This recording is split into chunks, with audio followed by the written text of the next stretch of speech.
First of all, thank you all so much for having me. What an amazing group you guys have today, and a lot of people who are supporters of the park. Calvert, number one, we're just so grateful, Calvert, for all the work you've done, not only for Clyde Warren Park, but for those of you who were around in Dallas in the early days. It reminds me of the old Scott Murray commercials where there had to be more than one Scott Murray because he was at so many different places. Calvert is supportive of every park in the community and is a loving mother of three darling little girls, and just we're so grateful for the hard work you put in on our behalf. So thank you.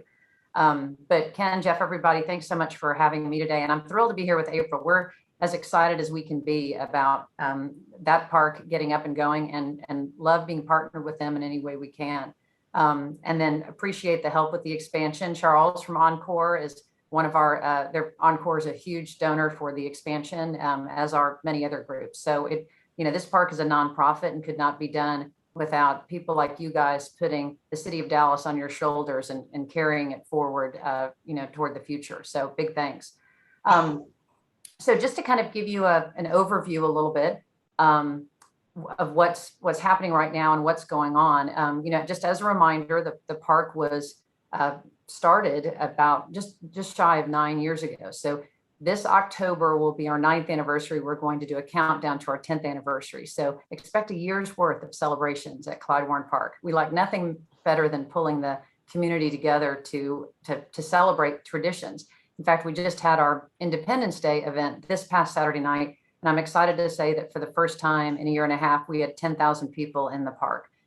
It was a great group. There was still room to move around, but our 30,000 square foot lawn accommodated them. And we did a little early kickoff for Independence Day, but had our fireworks over Woodall Rogers, and people seemed really excited to be back together and with each other. And we're just grateful. And we had not a single security incident with 10,000 people. And anyway, it was really a special night to come out of what we've all been through together. A little bit of a independence, not only for our country, but for what we've all been through from COVID this past year. So anyway, the park, as Calvert said, has been a game changer economically for the city of Dallas, as well as a physical, bridge or connector for uptown Dallas and downtown Dallas. It was started because there was a mass exodus at 5 p.m. every day from downtown Dallas, and uptown Dallas was beginning to boom, and downtown Dallas needed to be connected to that as our central business district. And so the park was built by many people who were involved, and many initial investments. But as Calvert mentioned, Jody Grant and Sheila Grant, John Zog, and many others were the ones who really kickstarted it. I don't think anyone really knew how successful Clyde Warren Park would be. They expected maybe 500,000 visitors a year. We're well over 1 million visitors a year. We stayed really robust throughout COVID. We prioritized community programming because, especially once people realized that being outside was safer than being inside, it really became all the more important for free programming to be in existence in Clyde Warren Park. We were really one of the only places that offered something where you could bring your whole family and eat inexpensively and sit and be entertained or run around and have aunts, uncles, like your whole family all there together. And that was after restaurants opened again, and you started being able to go to drive-in movies, or even buy Cowboys tickets. If you couldn't afford Cowboys tickets or didn't have a car, for example, to go to a movie, or pay the entrance for the movie, or take your entire family out to a restaurant, Clyde Warren Park was there. So though we weren't really part of the emergency response for COVID, we definitely feel like we've been part of the city's recovery, and we're grateful to have been able to play a role in that. I feel like I'm in the catbird seat every day because just seeing now the impact, being a native Dallasite, born in Baylor Hospital, just seeing the city embrace parks in ways that we never have before. And it's interesting, I studied a lot during the pandemic about other parks around the country, as I do just from time to time anyway. And it was interesting for me to see how many green spaces around the country and beautiful promenades in cities were a result of the Spanish flu and really other pandemics where people were forced to be outside and started embracing for their own cities, just more outdoor space. So Clyde Park, as you know, right now is 5.2 acres.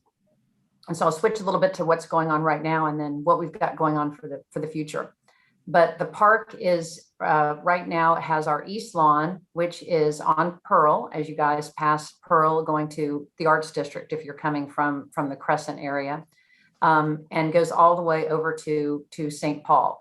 So what we've got coming up, which we're excited about just in this next year. So in this next year, you're going to see some 4 major happenings in the park before we even get to phase 2 or the expansion.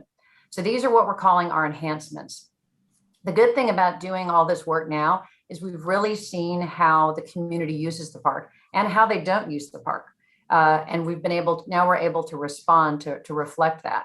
So on the east lawn, we are going to move our dog park. And that's actually started. Our dog park is going to move across the street, across the westbound Woodall Rogers access road to over in front of Museum Tower. There's like a little bow tie section of grass that's bigger than our current dog park and a lot shadier. It's got beautiful oak trees in it.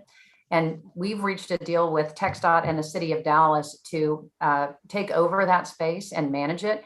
We'd kind of been doing it for a while anyway, so it ended up being a perfect segue. It was overgrown and not really able to be maintained on a regular basis. And so one of the Museum Tower residents started paying us to just send our crew over there to maintain it. And then one thing led to another. And we realized with our new fountain that it would be great to go ahead and reconfigure our east lawn to support the new fountain and then move the dog park to a larger, shadier area.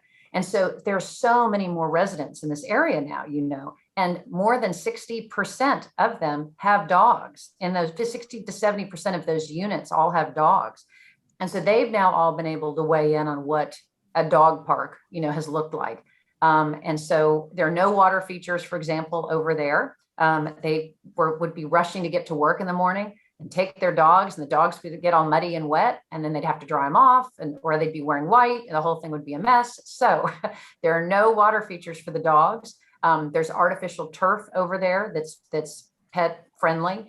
And we've already put a fence. If you drive by on Pearl now, you'll see a fence has gone up to where that dog park is going to move to. And that should be done within the next 4 months or so. Then we're going to be beginning in early this fall on our work on the Nancy Best Fountain, which the media keeps calling a super fountain. I mean, it is, I guess, but it's not going to, the 100 feet high that this fountain can shoot is not going to be on a daily basis. It's not going to be raining on you if you're walking, down the street. It's really going to be about 30 feet high into the air. It's got 3 cylinder steel trees, we call them, that shoot water up.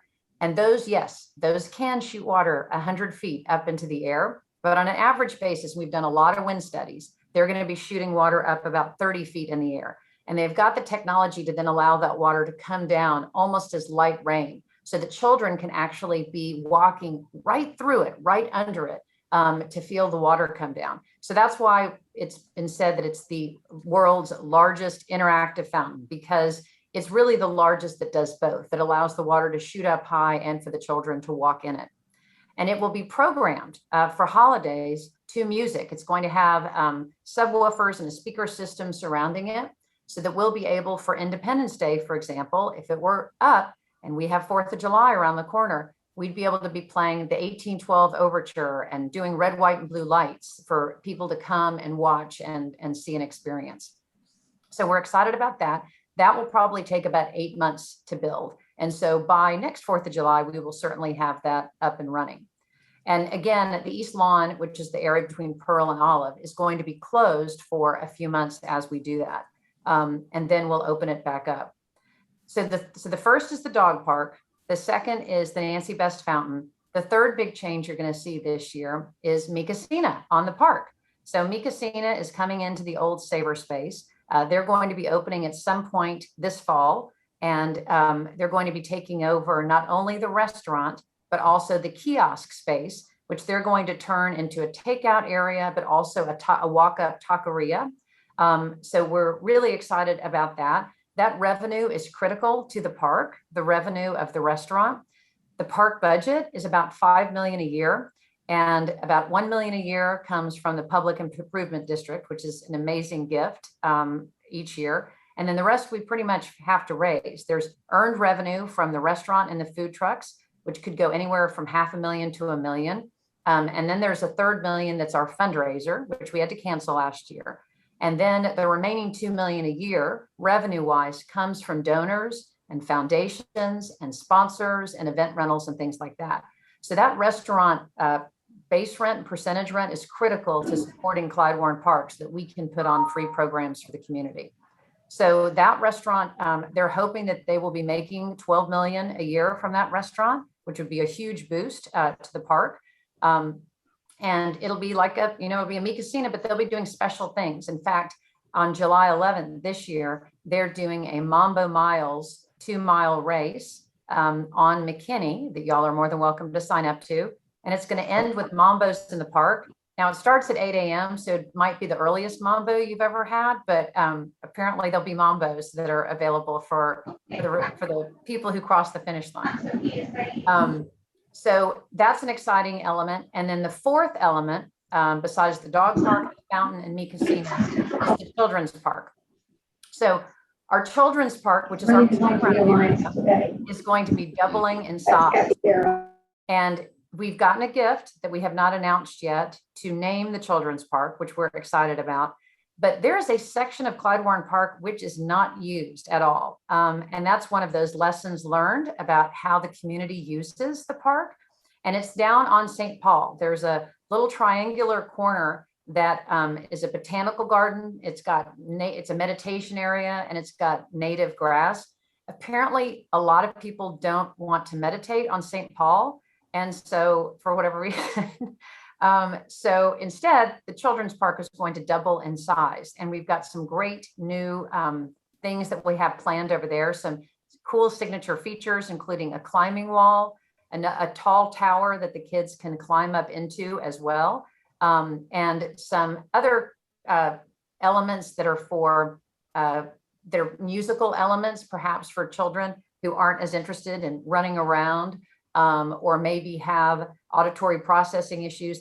It's interesting. There's a lot of science, behind what goes into a playground. So it's really, it's an ideal opportunity for us to be able to take advantage of that and create some new elements for the park, because Clyde Warren Park truly is to be reflective of the entire community and embrace the entire community. We want everyone to feel like it's their park. So when April gets to building her park, people already understand, what that means and what they can expect from it.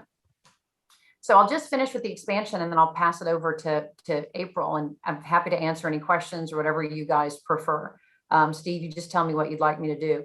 But with the expansion, we're going to be adding 2 decks to the west of Clyde Warren Park. So one will be between St. Paul and Ackerd, and it's both these decks are about 40,000 square feet. So the one that's between St. Paul and Ackerd, which is right now a big old empty rectangle looking down over Woodall Rogers in between the Hunt building and the Advantial building. So that will be a building we're adding as well. It's going to be a ground floor, all glassed in, with programming, with a coffee shop, with a place to get food. You could walk in and see someone playing music. It's a chance for us to bring our outdoor programming in. It will also be a place where you can bring your guests who are new to Dallas or just staying for a couple of days, who want to know, what do we do in Dallas? What do people do in Dallas? We're going to have information, everything from, the opera or the DSO, what they have going on, to the Rangers and the Stars. So people can really see what all the offerings are in Dallas, and also very, very small nonprofits as well, and what they're doing. So not just our bigger, splashier ones. And, we've gotten other conversations around half-price ticketing for offerings that are that night.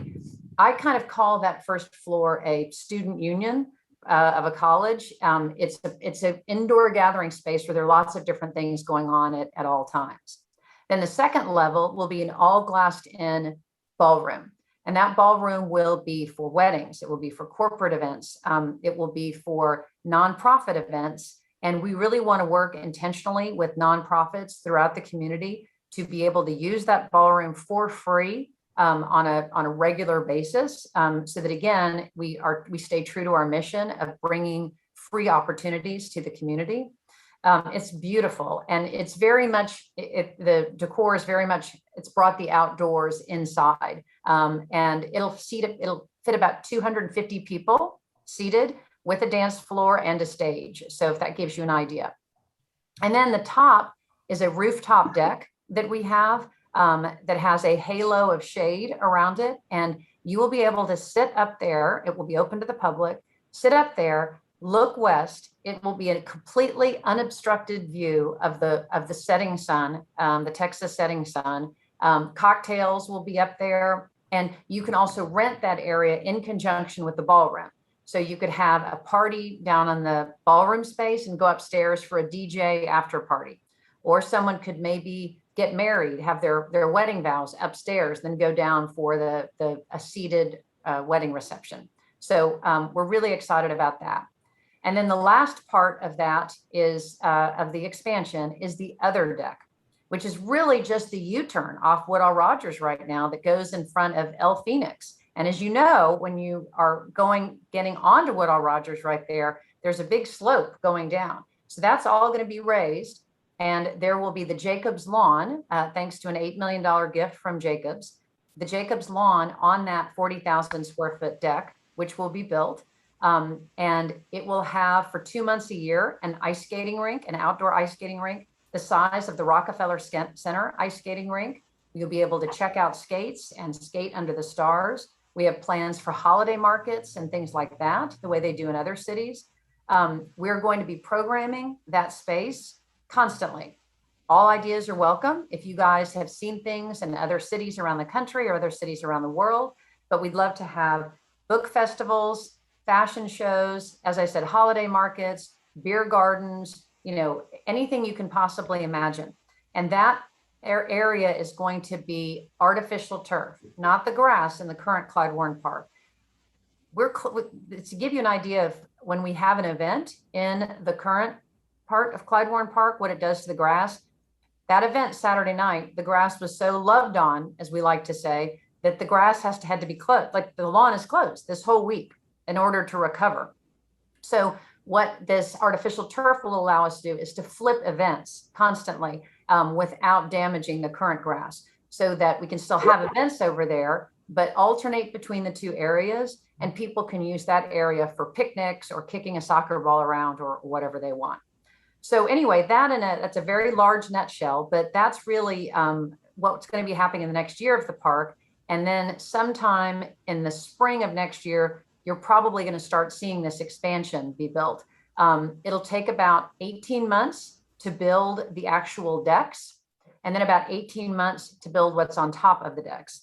And thanks to Calvert and many others, the City Council just approved the funding that we're getting from the North Central Texas Council of Governments and the distribution of funds from a bond election from 2017 that will allow us to build the deck. So all the public money is going into the deck building, and then Clyde Warren Park is privately raising money for what's going on top of the decks, and that'll be about $60 million.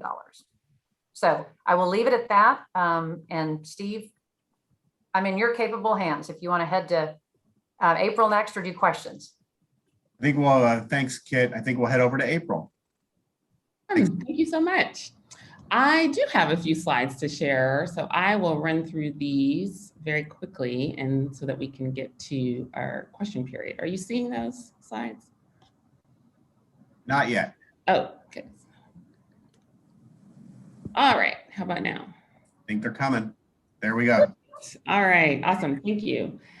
So, well, first of all, thank you so much, Jeff and Ken, for the opportunity to speak to the group. It's a thrill, really, to share the story of our project with this group. And I want to thank our sponsors, DART, Haynes and Boone, and Southwest, which I truly believe is the best airline to travel for family.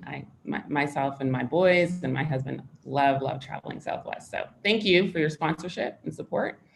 And really thrilled to share this time with Kit and Clyde Warren Park. They've been really gracious partners and have shared all kinds of information, lessons learned, and really paved the way for our project, demonstrating what a game changer it can be for Southern Dallas in the same way it was a game changer in knitting together uptown and downtown. So very excited to share a bit about the project with you this morning. So as mentioned, I grew up in Toronto, which is a large global city. And as a child, I learned a lot about people from different backgrounds, different faiths, and different walks of life because they were my neighbors. We attended school together, we shopped at the same grocery stores, and we played in parks together. And I really believe that as our nation grapples with the current tensions in our democracy, that parks can play a central role in giving community opportunities to connect and learn from one another and to truly be the melting pots of our city, as Calvert mentioned earlier. So our city needs more spaces like this, and we're just thrilled that our park can be one of those places to bring members of the city together. We think about this park as an infrastructure of opportunity. When I-35 was built in the 50s, it tore through a vibrant Oak Cliff community, and together with inequitable housing policy, inequitable education policy, and inequitable transportation policy, it left neighborhoods that feel the impact of that systemic inequity every day. But this is Oak Cliff. I live here, and like my neighbors, I'm proud to be an Oak Cliff resident. In one of the most segregated cities in the country, there's a part of our city that's intentionally figured out how to embrace and celebrate the diversity of our neighbors while we acknowledge the truth of our history, good or bad, and that's Oak Cliff. We really believe that infrastructure was used to divide the neighborhood, but we can use it to bring the neighborhood back together and knit it back together in the same way that Clyde Warren did for uptown and downtown.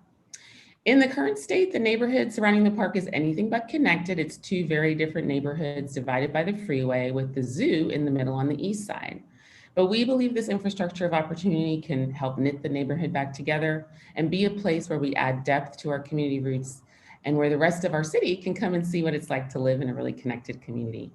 Our vision is to use this catalytic infrastructure investment to transform the surrounding community and really begin to write a new chapter for Southern Dallas together. With the park as connective tissue, we reconnect the Oak Cliff neighborhoods and create a shared space where we strengthen the connection between people and the places they live. It also helps the zoo to truly integrate into its surroundings, creating one public space. So our 5-acre park, which is just about the size of Clyde Warren's current footprint, will be integrated into the zoo's master plan, where they are contemplating turning what's currently surface parking lots right here into a transition park as they kind of reconfigure the zoo's entrance. And so that would be a total of 13 acres of open to the public park space, plus additional amenities sorely requested by the stakeholders in the area, so that we would provide much needed amenities and in walking distance for many of the folks in the surrounding community. The park is being built in 2 phases. And so phase 1 of the park, which is currently under construction, if you've been south of downtown on I-35, you know there's lots of activity. TxDOT is currently widening the freeway. And while they do that, they're building the infrastructure for phase 1 of our park. So they're building the beams and the deck over the freeway. And we're currently working with some of our public partners to identify support for phase 2, certainly as there's lots of conversation at the federal level and locally around infrastructure support. We believe that this project can really speaks to many of the goals that are being articulated at those levels. So we're working with some of our public partners on identifying funding for phase 2, but our current focus is on phase 1 of the park.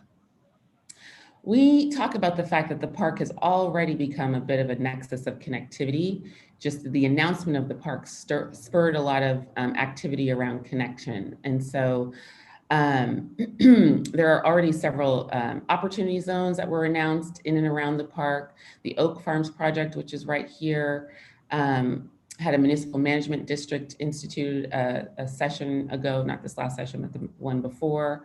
The COG is going to be studying extension of the Oak Cliff streetcar, which currently comes from Union Station across the Houston Street Viaduct into Bishop Arts, and looking at extending that over to the deck park, as well as looking at extending hike and bike trails to the deck park.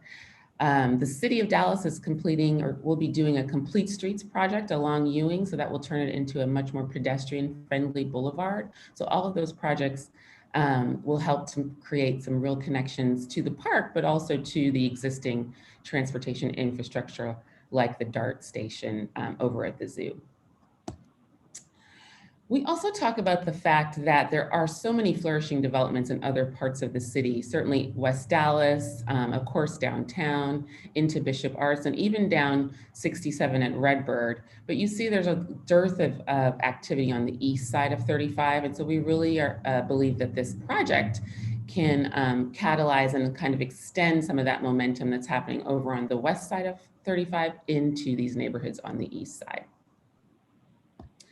So our board articulated several aspirations for this project. Of course, we want to reconnect the divided communities of Oak Cliff, but we also want to deliver a safe common ground, really reflect the ethnic diversities of the neighborhood, deliver an attractive and easily accessible park for all ages, reflect the special part of Texas and unique part of Dallas, of course, be an attractive destination for the zoo visitors, be sustainable for generations, and ultimately improve the lives of all those who call Oak Cliff home. At our core, we are a public-private partnership, and these partnerships are essential to our work, and coordination with the public stakeholders is chief among our tasks. We are really grateful for the early investment of our public partners in this big idea. So the City of Dallas and its voters approved a $7 million match, which matched $40 million in funds from the COG, to support the underlying infrastructure of phase 1 of the park. And those are the funds that are being put to use today as TxDOT reconstructs I-35, which includes the infrastructure for phase 1 of our deck. We're also really grateful for our close partnership with the Dallas Zoo. They're not only our closest neighbor, but also a partner in design as we sort of integrate our design with their master plan. Fundraising and community outreach efforts. And we're also continuing discussions about how we might extend that partnership into future operations and programming of the park.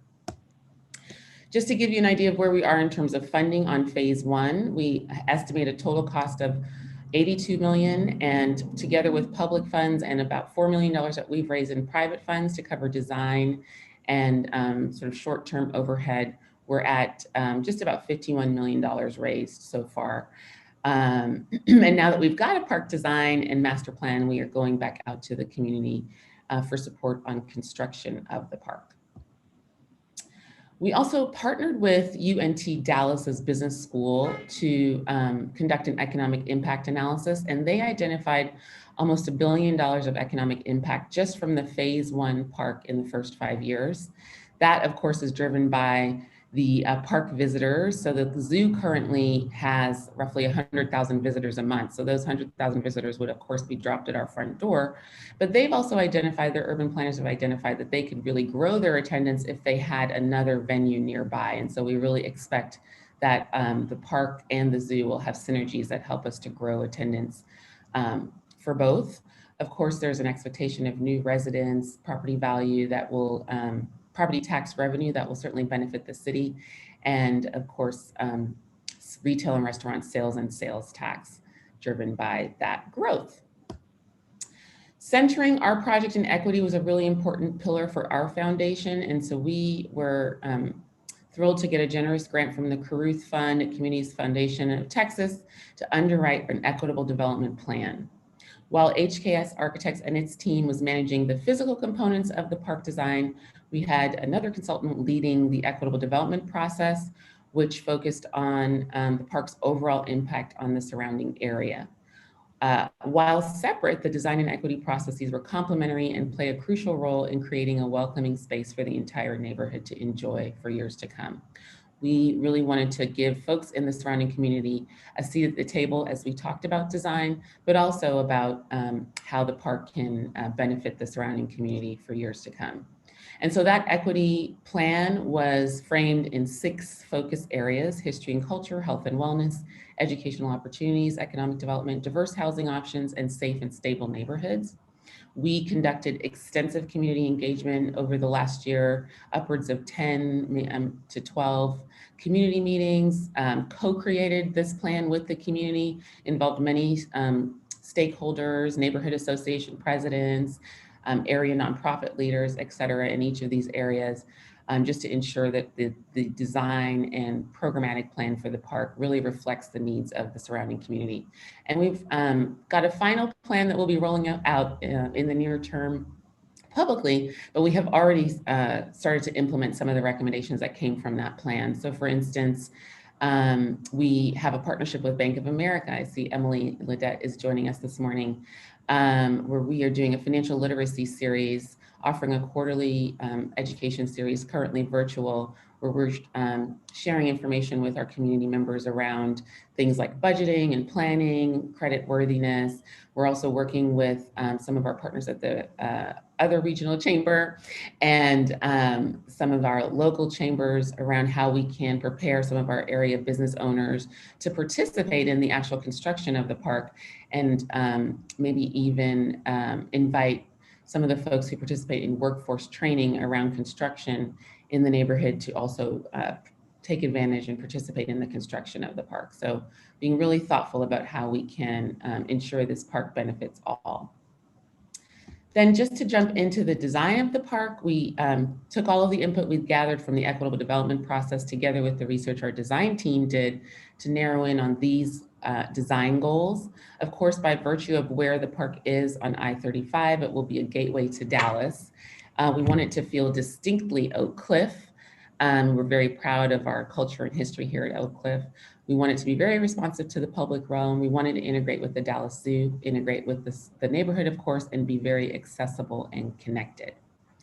And so with that, I will walk you through the master plan and design for the park, which we're really thrilled about.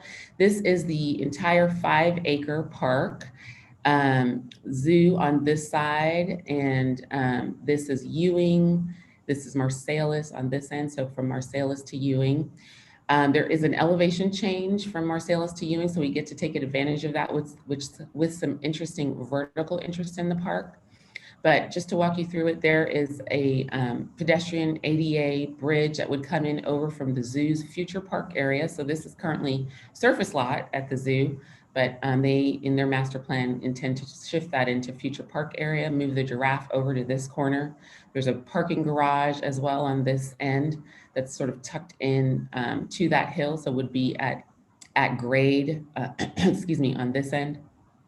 So we'd have this bridge coming in over from the zoo. You could continue across this terrace to a rooftop deck that gives you beautiful views to downtown, or take this ramp down to this large children's area that goes from phase 1 into phase 2. Of course, we have a nice large open lawn, pavilion, some architects are still working on these, but some very tall structures that would be visible from the freeway and kind of give it a sense of place on the freeway. Let me transition to the phase. This is showing just phase 1 of the park. So again, you've got that children's area. You've got that bridge coming in over from the zoo. There's a neat water feature that actually is a rain water feature coming down from this bridge into the children's area. This is a outdoor classroom area. It's important to us that the park be an extension of the school environment, and we've got lots of schools in the surrounding area, but also things like this financial literacy series that we're doing in partnership with Bank of America. We'd love to see the park play a role and host events and activities like that going forward. The restaurant retail space, we've been intentional about making that a very flexible space that will allow us to invite maybe multiple vendors, some of the small business owners in the community into this space so that we have offerings that are really reflective of the surrounding community. And then here's just another view. Here's that outdoor classroom I mentioned. This is a pedestrian walkway. It's called the 12th Street Promenade. It actually literally reconnects the grid. So the freeway, when it came through, bifurcated 12th Street on both sides of the freeway. And so now we get to reconnect that grid and sort of recreate a real transit way from one side of Oak Cliff to the other, east to west. There's a turnaround off the access road. We heard that it can be difficult to find places to drop off kids if you're in a school bus or if you're a senior. So we've got this turnaround that comes in off the access road, place for food trucks to park, but also for folks to get dropped off, or even to host things like a mobile health clinic. That's another thing that came from our equity plan, access to healthcare. And so we'd love to work with our area partners on the potential for that, having a mobile health clinic at the park as well. In terms of timing and next steps, we are in the process of working through our schematic design right now. TxDOT will actually be finished with construction of the deck next summer. So they'll be handing those keys over to us. And then we'll have 12 to 18 months to work on construction of those amenities on top of the park, with a hopeful opening in late 2023. So roughly 2.5 years from now. And that is all I have.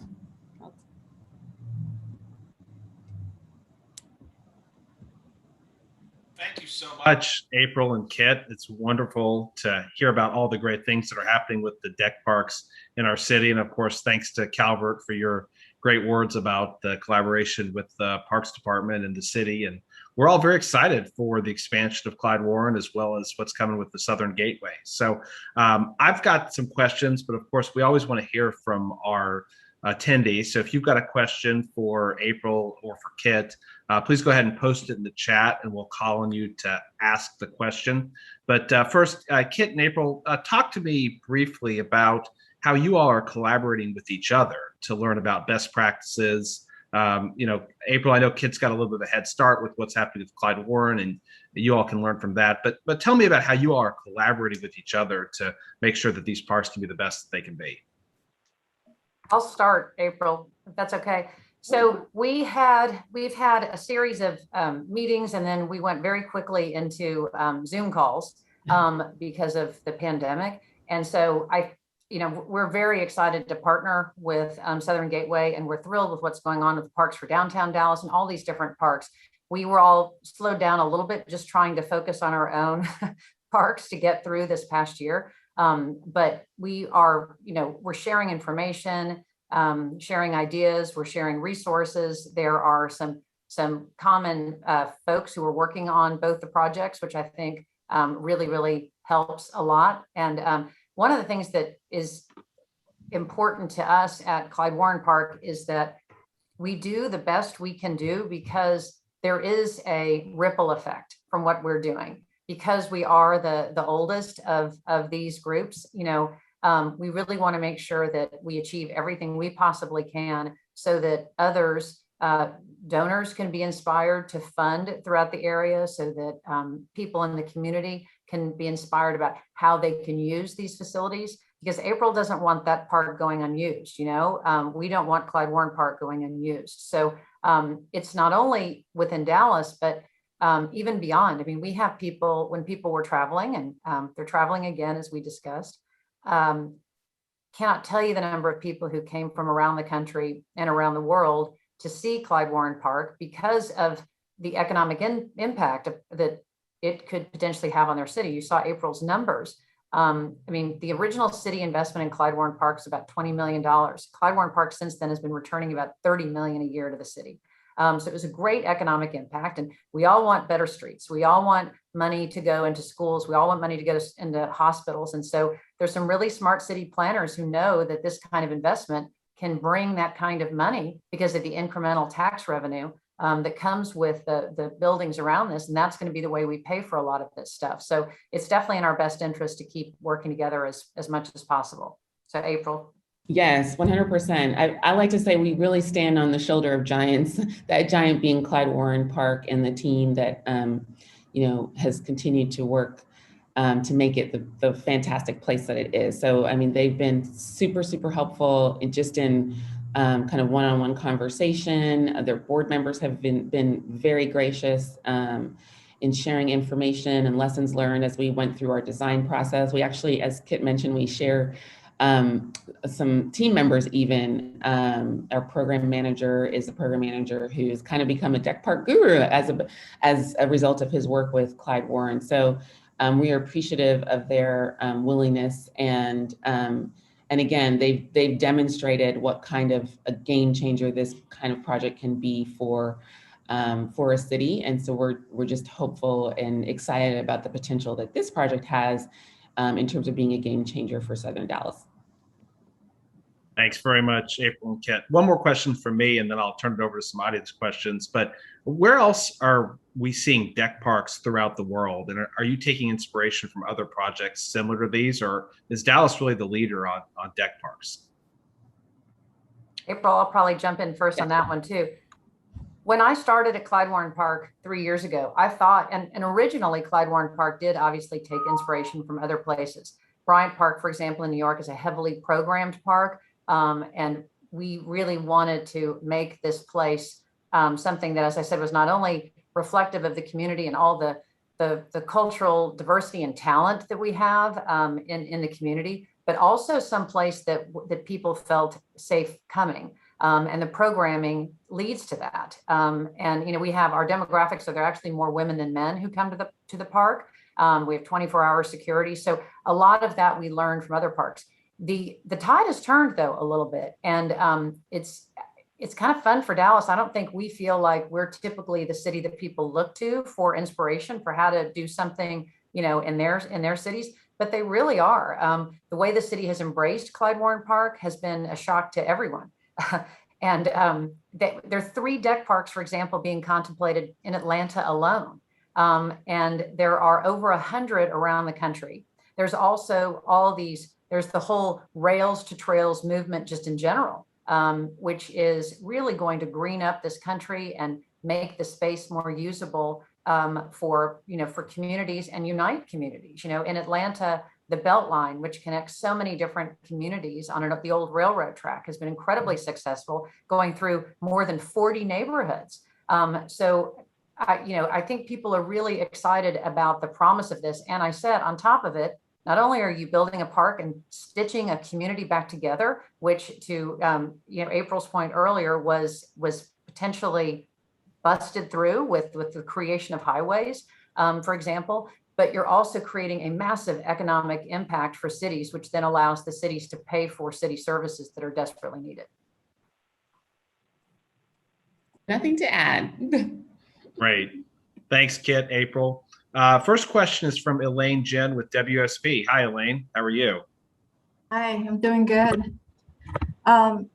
Just first of all, I want to say thank you to Kit and April for sharing the information on the 2 deck parks with us today.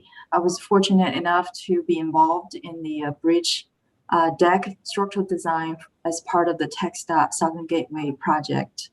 I saw the timeline for the phase 1 of the Southern Gateway deck park, and it was exciting to see what it's going to look like in the future.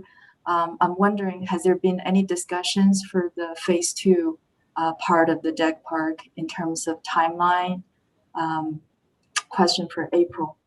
Thanks, Elaine. And yes, thank you. We love WSP and the work that you've been doing with TxDOT on the infrastructure. So thank you for your support there. So on phase 2, the conversation really has accelerated.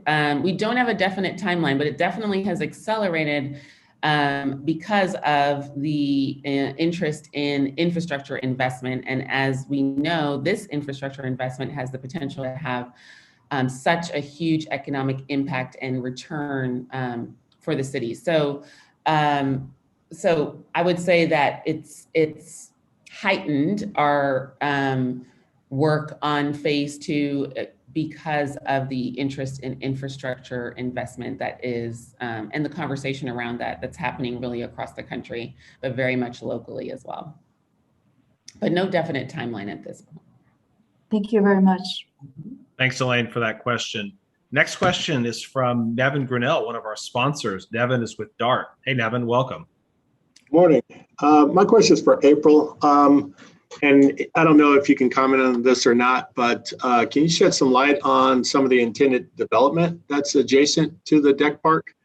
And then, not to turn this into a community meeting, but a lot of times residents are concerned with tax increases and things of that nature. So how do we protect the integrity of those folks that live in that particular community as well? Thank you, Nevin. Great questions. In terms of the development adjacent to the park, so of course, on one side, we have the zoo. On the opposite side, the parcels that are owned on that side are primarily owned by a single person who's been assembling them for quite some time, long before the park was even announced. Most of them are commercial, so there's some small residential, but primarily they are commercial properties and vacant properties. I'm not I know that he is thinking about what his plan is, but I don't know that he has a definite plan yet.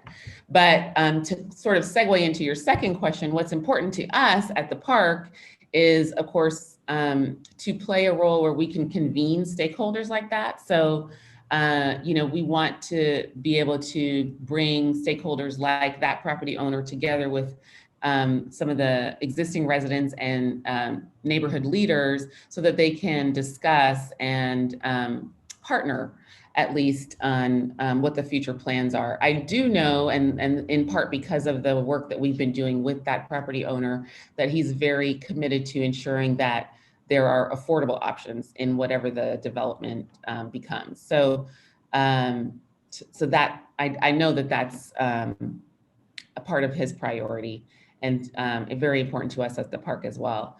In terms of protecting folks, that's another role that we'd like to play in trying to be a conduit for information, advocate for policy that protects property owners. But for instance, our equity plan had a pillar around housing, and some of the recommendations that came from that were things like making sure that people are aware of programs that already exist at the City of Dallas, the Title and Property Assistance Program, which helps to ensure that folks can protect their properties. A lot of times, maybe grandma passed the house down, and the person who currently lives in it isn't actually on the title. So things like that. So we'd like to be a conduit for information, and then also a convener of stakeholders to ensure that we're being very mindful and thoughtful about that. But yes, we did have many recommendations that came through our equity plan, specifically around housing options, diverse housing options, and just us being an advocate for having diverse housing options. Thanks very much, Nevin, and thanks, April. I think we've got time for one more question, so I'm going to call on our current board chair, Tina Young with MarketWave. Hi, Tina. Thank you, Kit and April, for all of your work on both of these parks. Truly agree with you that it's transforming the urban core of Dallas.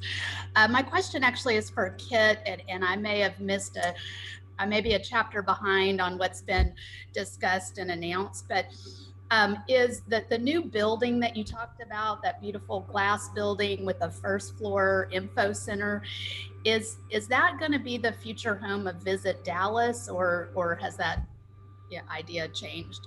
Yes, so that idea has changed, as Visit Dallas, and it's a great question. I didn't exactly address it in my remarks. So as Visit Dallas has changed, the way that they're structuring themselves within the city, so has their role within our new space. So initially, they were really going to take over the floor and create almost like a futuristic visitor center, for lack of a better term. But it is now that what now they're going to do is they will manage that concierge part I talked about, really is showcasing what else is going on around the community. They will fulfill their role as hosts, visitors, introducers of activities, to visitors. And so they will play a role there, but they will not be moving they won't be taking over the entire space, and they certainly won't be moving their offices or anything there. Got it. Okay. Thank you for clarifying.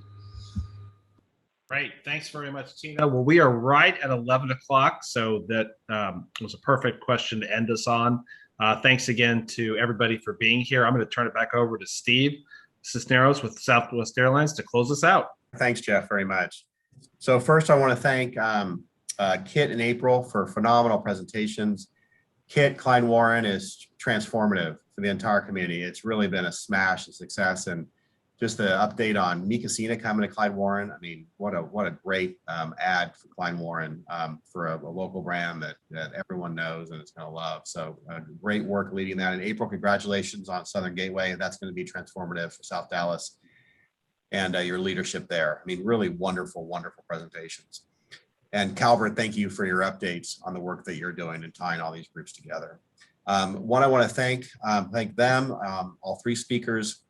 And the Chamber will be making a donation on their behalf to the Austin Street Shelter. And so thank you for your support there. And I think we're right at time here, and we're going to go ahead and wrap it up. And thank you for the opportunity to introduce the speakers. And this has been just a wonderful hour spent. So thank you to everyone.